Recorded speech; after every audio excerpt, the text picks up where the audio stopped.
I guess I'll say welcome to the Hyper-Realists.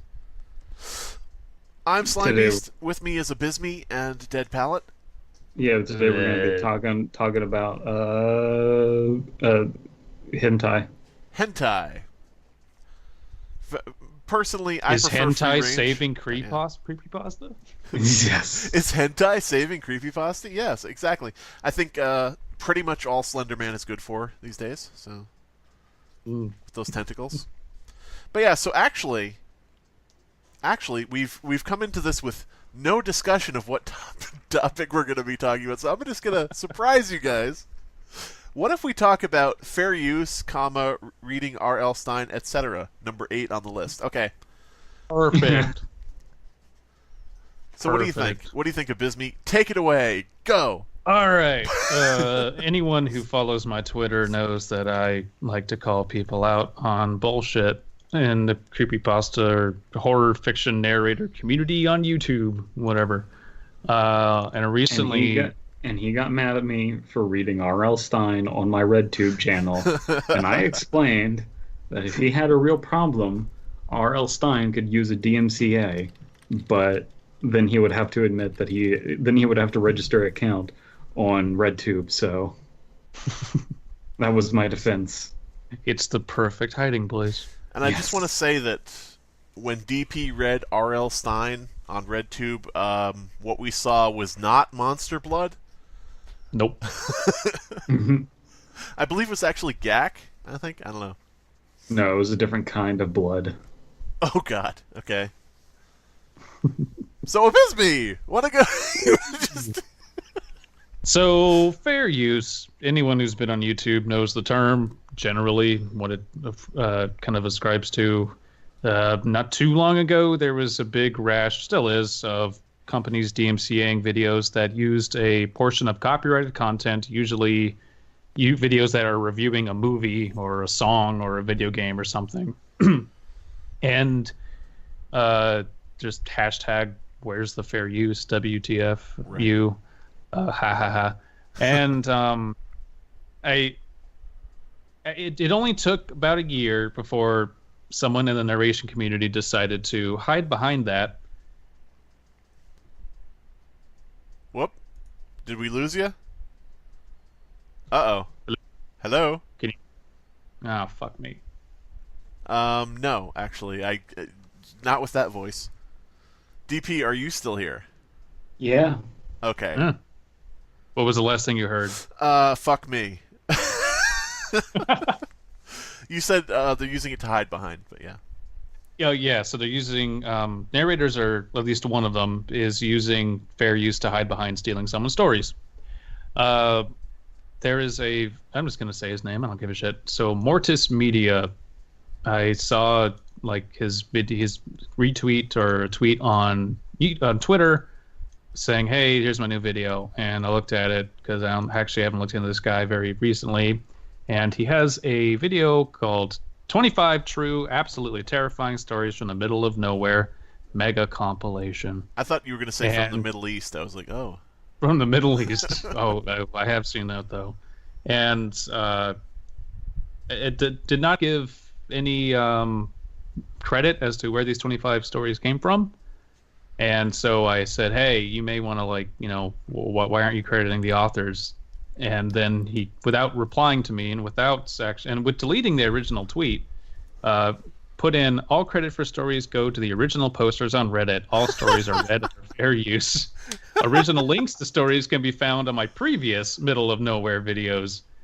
He may have had the fair use bit in there before then, but he basically modified it, and I'm like, okay, that's not good enough, but whatever. So I looked up the previous video he did, and there is, I guess, credit to authors. It's a giant list that just says all credit for stories go to the original posters on Reddit, and it's 15 links to a subreddit called Ask Reddit, where someone asks a question, and then people can just reply in thread with their stories.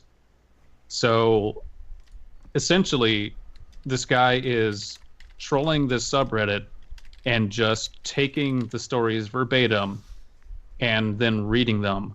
I don't see any asking for permission. It may happen behind the scenes. But if he does have permission, why is he hiding behind fair use? Well, and the problem is here... Oh, sorry, go ahead. I was going to say, well, what I was going to say would be lengthy, so I'll just sit back and shut up for a minute. Okay. So the problem here is that fair use is reserved for using copyrighted content, not the whole thing, typically, or not just playing the whole thing or presenting it in its somewhat original format. It's for using small portions for scholarship or commentary, criticism, review, things like that. So that's not a legal interpretation, just as what the frickin' law says. Right. You can look it up. I think the only time you can really play something in its entirety without permission is if you're like a teacher in a school and you're going to show a movie like, Schindler's List because you're teaching about World War II. That's kind of the only context I'm aware of where you can do this. Reading something verbatim on your YouTube channel and then monetizing it is not fair use. None of these... No, he's not talking about the stories. He's not reviewing them. He's not critiquing them whatsoever. That is something that we all have done on various podcasts. So while we are reading an entire story, what takes someone 5 minutes takes us 45 minutes to read, and we pick apart and just do so much to it that, that's not how you read a story at all. No, and when you're doing that, when you're reading a story in its entirety and stopping to analyze it and crack jokes about it, there's the legal question, right? Mm-hmm. Let's ignore that for a second. Let's look at the ethical question. Is it okay to break down the story in a way that is not replacing the story? Then I think that the answer is yes. Right. If you're trying to read the story, then you're trying to replace the story. If you've heard the story, then you have no cause to read it for yourself. Yeah, I mean, that's something I was going to bring up, is the question of replacing the original product. The idea, just to expand on what you already said, the idea is when you make basically an audiobook of someone else's story, you're replacing the book of their story. You're like, nobody needs to go and read the story on the site if they just heard it. Nobody needs to go and buy the album if they just downloaded the MP3. It's like that's the thing. It's essentially content piracy. It's replacing the original version. So I mean, the only difference is the original story probably won't have mispronunciations in it like a narration.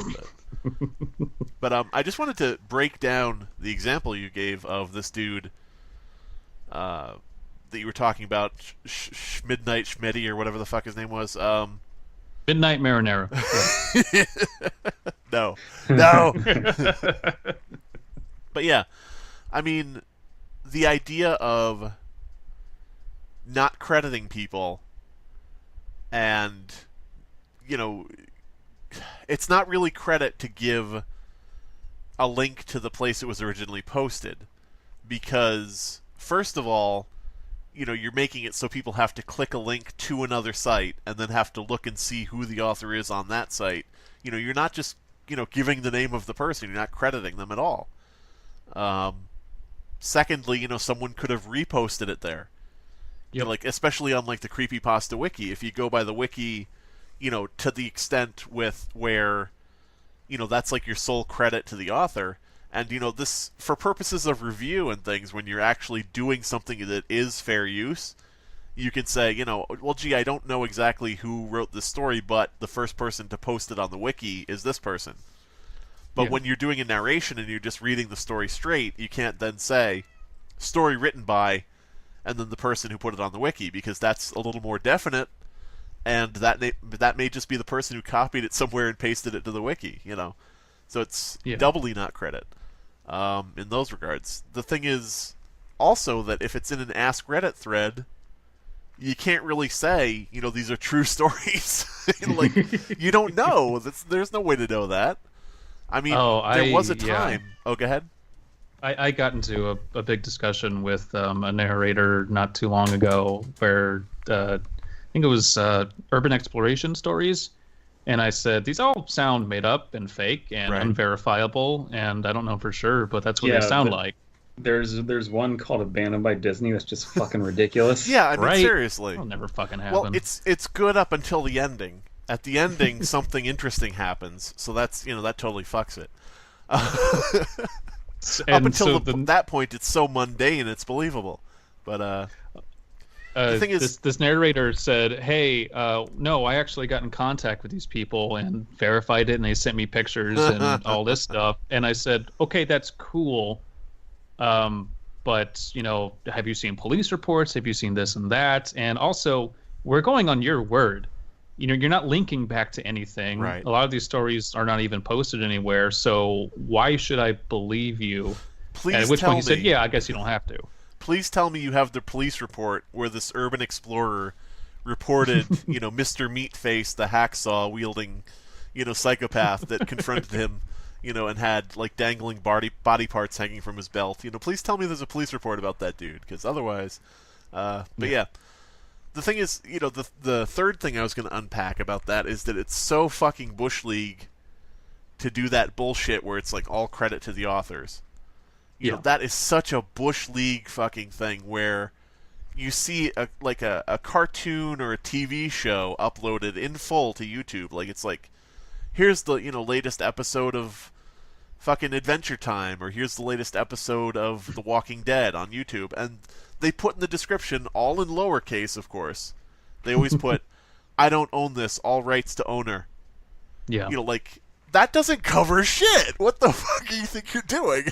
No, not at all. So, for a narrator with an actual channel who's trying to get eyes on himself, like these people who re-upload television shows and stuff, they're on burner accounts, basically. And they just go, "I don't own this, all rights to creator." But somebody who's actually trying to build a name for themselves and build a career, let's be honest, build a career on YouTube, for them to be saying in the description, essentially, "I do not own this, all rights to creator," is like, fucking give me a break, dude.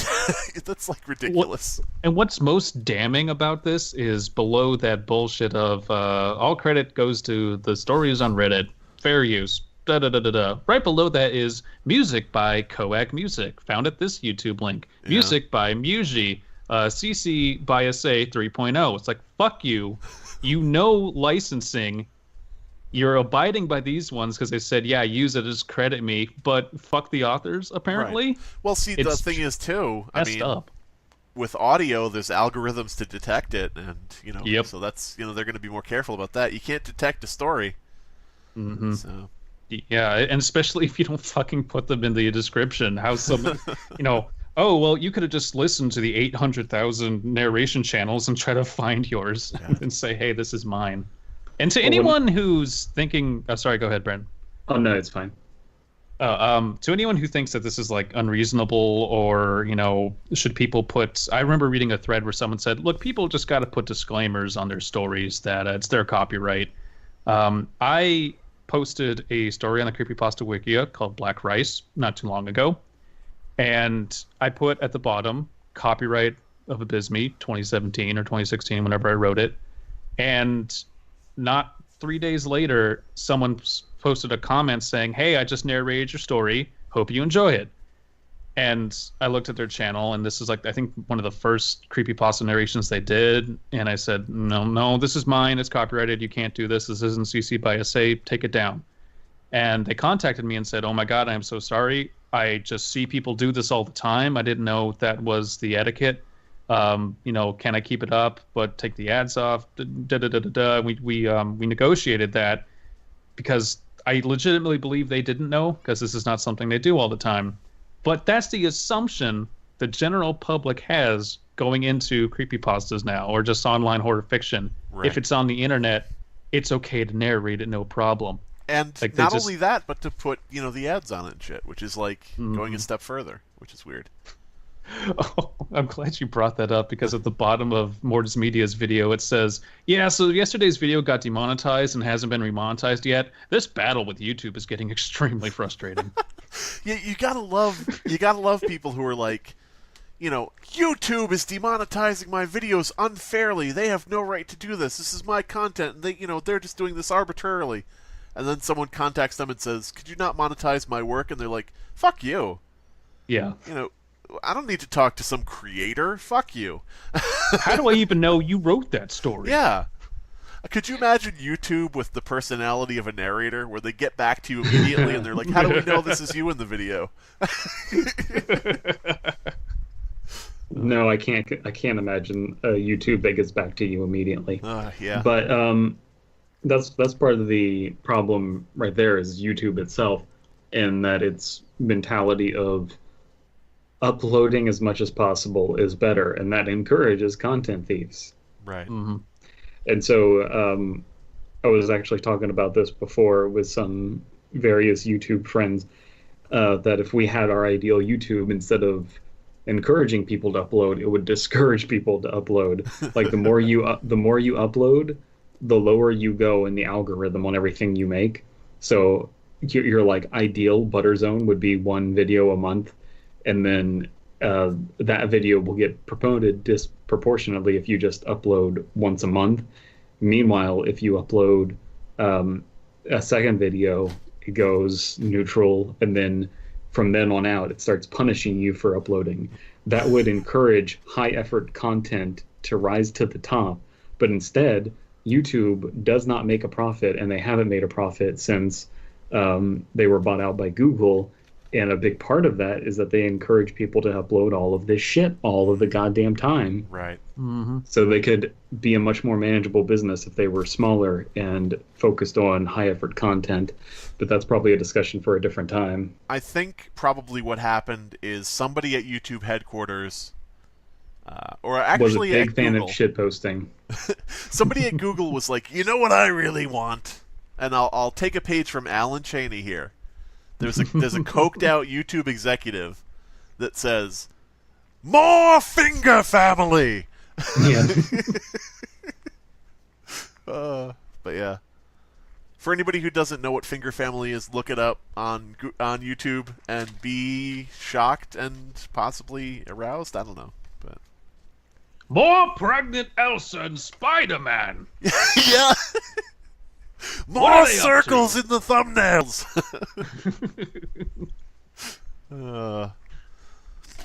But anyway, I love it. It's like you get the most ridiculous thumbnails of like it'll be, you know how like Donald Trump will do that thing with his hand. Yeah. what is it like? You talking about like the OK symbol or The one where he has, it's kind of like a metal symbol, like the devil horns, but his like pinky is kind of bent and his thumb isn't connect. He's doing that, right? And there's just like a huge crowd, and then they put a red circle around his hand, and then they'll write something ridiculous like, "Is Donald Trump secretly black?" And it's Wait, just like, what? and you'll just be like, "What? What?" And of course you'll click on that because you're like, "What does this have to do with that?" That's my favorite kind of clickbait. Like, I'll click on that. I'll click on that for how stupid it is.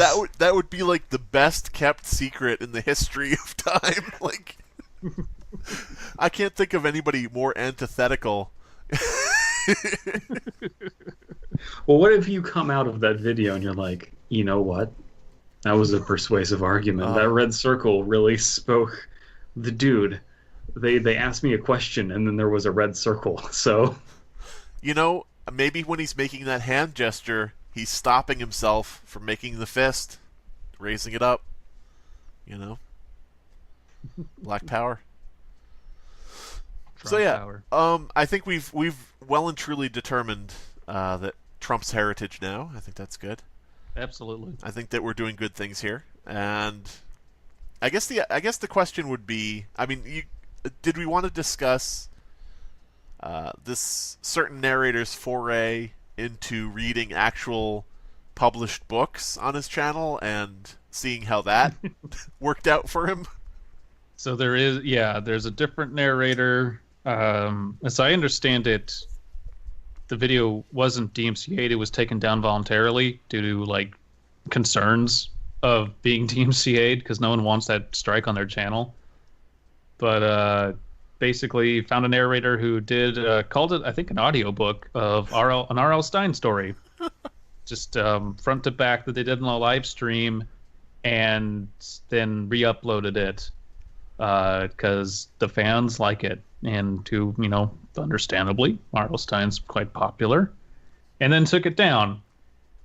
And I saw another tweet of him saying, "Oh well, I don't think it's going to be taken down because I see full episodes of Goosebumps and other stuff uploaded to YouTube, so I won't be targeted." And like, that makes it okay? Yeah. No, it doesn't, dude. Please don't do that. And the funny thing is that that's doubly stupid. First of all, you've got the stupidity of saying other people are illegally uploading episodes of the show, so I can illegally upload a reading of the book. That's the first stupid thing out of the way. Second stupid thing, those videos uploaded of Goosebumps are probably claimed and monetized by the company, because that's what fucking happens. I think he did mention that, actually. He said, "Yeah, whatever. I won't get any ad revenue out of it, but I'm not getting a lot in the first place." Well, see, the thing to do in that case would be to not monetize it when you upload it. But who's to say? Who's to say? Yeah. Who's to say, really? So despite all the hullabaloo that has been made about, hey, don't steal stories and narrate them, it's just like, I think it's sunk in pretty well with the Creepypasta community, but with the true scary story horror channels who really do pride quantity over and focusing on one story, it just doesn't fucking matter. There is so much there's a whole Reddit subreddit I can get, and I'm gonna milk that until it's fucking dead. I think that to a certain extent, we may not approve morally of what they're doing, but I think to a certain extent there is sort of a almost admirable criminal genius about it. Because if you think about it, you could go to any forum on any website. Like, you could go to go to any forum on any website. There you RedTube.com/true scary stories. To find the holder of DP's balls, you go to RedTube. But you could go to any forum on any website. You could go to like a Roblox forum, and you could make a video saying, "Here are the most pathetic, posts I found on this Roblox forum," and you can read posts people have made, and you can read arguments people have had in different threads. And you can't really say, those forum posts are like copyrighted literature. That would be much harder to, legally claim in like court or something. Is like, this person can't read my post on a forum on his video. I mean, it would be a harder argument to make, is what I'm saying. But BuzzFeed and clickbait sites do that kind of shit all the time. They're like, yeah, 31 fucking retarded things we found on Tumblr. And that's really vapid, and they tend to cut out any of the information for you to hunt this down yourself. Right. Even then, even if you're going to claim that it's not copyrighted, it is super fucking lame. So I mean, when they go to Reddit, it's, as I said, it's almost like kind of admirable in its genius that people are saying, well, people are saying that these are true things that happen to them in real life, so all I'm doing is reading their forum post, essentially, of what they're saying about what happened to them. I'm a journalist. Right. I'm reporting the news that totally happened. Yeah, so I mean, it's kind of like a thing where you just can't really be nailed down to a certain extent, because you're saying, well, gee, are you saying that this is your copyrighted story? Because if so, then you lied about it being real. It's kind of an odd thing there. I don't know. It's I'm gonna bring it back to Matt Pat, because you can always go back to Matt Pat. When he talks about theories... God, can I just say really quick? I just pictured Matt Pat as like this sad sack dude where women are like, well, you could always go back to Matt Pat. He'll just be waiting for you. Matt Pat's always down to clown. Yeah, but he'll say it's impossible to know just how much theory research he's done, experiments he's run or whatever. How do we know he's not just going to some Wikipedia and reading discussion boards and then just rewording it and then that's it? So technically, yeah, you're not doing it verbatim, but it's not your idea. Well, he was like very provably taken other people's work before.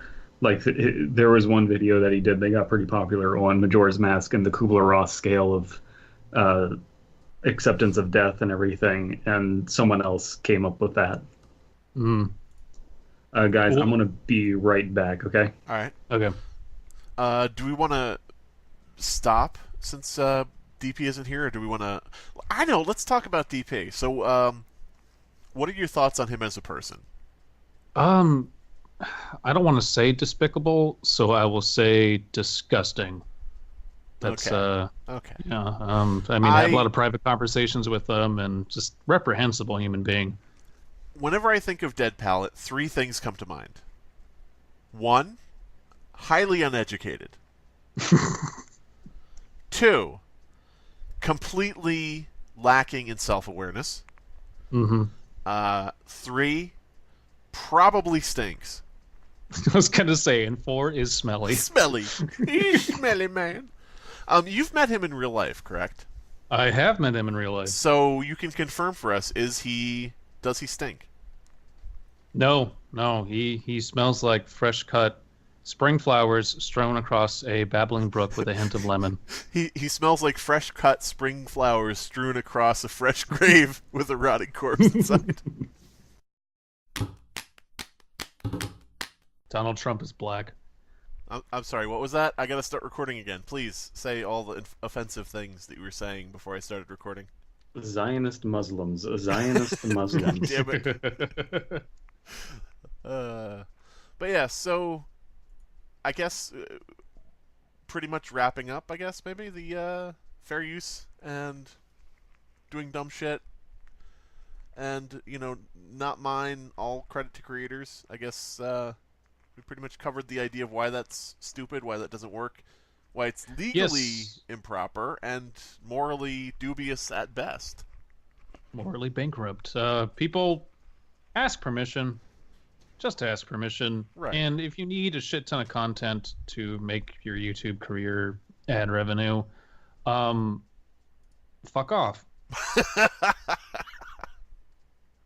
Writers, artists, musicians do not exist to subsidize your AdSense analytics. Yeah, I mean that's pretty much when you get into things like that where it's like I need a bunch of stuff. I need, just quantity every day, sell, sell, sell.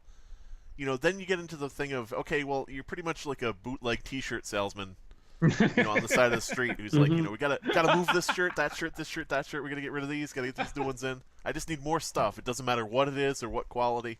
Just has to I have think a it's face on it people recognize. I think it's even more pathetic than that. I think that you're the guy that's on the street selling loose cigarettes Oh. Ooh. because that's about the amount of money you're making. It's like, look at this. I got 1,000 views. Here's my $2. Mm, fuck. That's very true. That's very true. I mean, that's the Yep. thing too. Is I feel like if If the you're going to be a criminal, at least make money. yeah, that's the thing. If you're gonna be if you're gonna be doing this dubious kind of stuff, as I said, dubious at best. Um, if people were actually putting in the work to make a good production and they re-record instead of leaving in mistakes and all this different stuff like that, then people might say, well, you know what, I really don't appreciate that you used my work without asking me. I would appreciate if you ask other people in the future.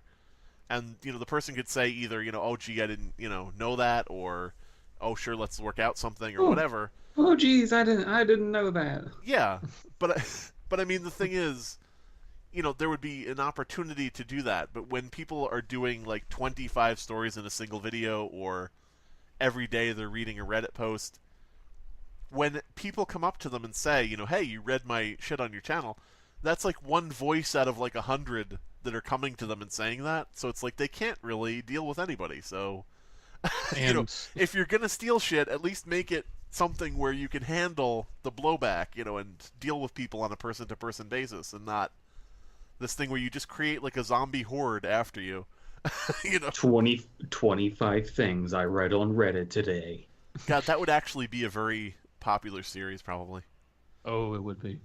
And you know, it Oh, wouldn't even be God. interesting posts. It would just be 25 things I read, and it would just be like a reply from somebody going, "No, fuck you, dude." There's one. And so Yeah. number 24. It's gotten so bad that number one, some of them are saying like, "Man, I just can't get any good stories for this week's video," which garners no sympathy from me. And now they're like finding it from other websites, like just other forums, and they'll put very specifically in the title, "Not Reddit stories," because they know that people keep hearing the same ones on different channels. Right. Oh man. Why not just sit there and just make some shit up off the top of your head? You know, Some do. Well, I mean, like, just when you sit down to record your narration video, it's obvious that you don't care about the quality of what you're reading. It doesn't matter what the topic is. Nothing matters except the fact that you're putting a warm body in the seat. You're putting a video out, a new video out, for people to look at. So why not just sit there and start narrating some random bullshit that comes to your head and just be like, it was a dark day when I walked up to the abandoned Toys R Us, and I saw Donald Trump there. His hand was in a very specific way. At that moment, I realized he was black. Matt Groening appeared and in a hushed tone said, "Tell no one." But yeah, I mean, that I would have more respect for people just randomly making up bullshit stories as they went. Because obviously, as I said, it doesn't matter what the quality of the story is, so why not just gibber on? I don't know. What if instead of doing having Dead Bart end with a graveyard with every guest, there's like a mausoleum that has the name of every U.S. president? Including future ones? Yeah, including future ones. That would actually make a lot more sense because The Simpsons predicted Trump, so... Yeah, it's just like... Yeah. Has Kanye West been on there yet? Probably. Oh, boy. Mark Zuckerberg has. Has The Rock been on there? I would assume so. I don't know how he could avoid it. Mm. The Simpsons is like that one gal in town where it's like, have you slept with her? No? Oh, well, give it time. You will at some point. You're going to be on The Simpsons at some point. So. Oh, well, he's been on The Simpsons, but not like... It didn't have... He was kind of just a throwaway reference. I don't know if it was actually like a character that was voiced or anything. He actually... But that counts! He played a character who I believe... he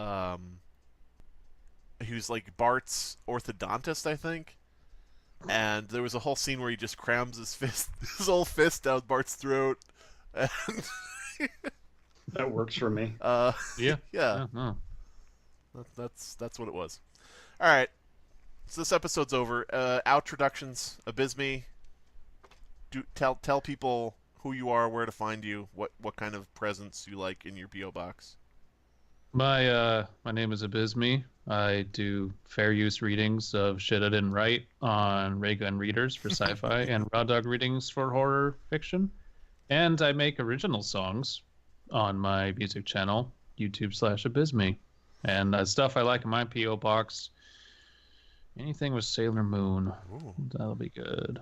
What would you do if you opened your P.O. box and there was just like the severed head of a Sailor Moon cosplayer? If it was Chibi Moon, I'd be like, oh, good. Oh, right. It's finally Sweet. done. So, Dead Palette, why don't you tell us who you are, what you do, and what kind of snacks people can have delivered to you? It is $9.95. You can get a loot box delivered to my house.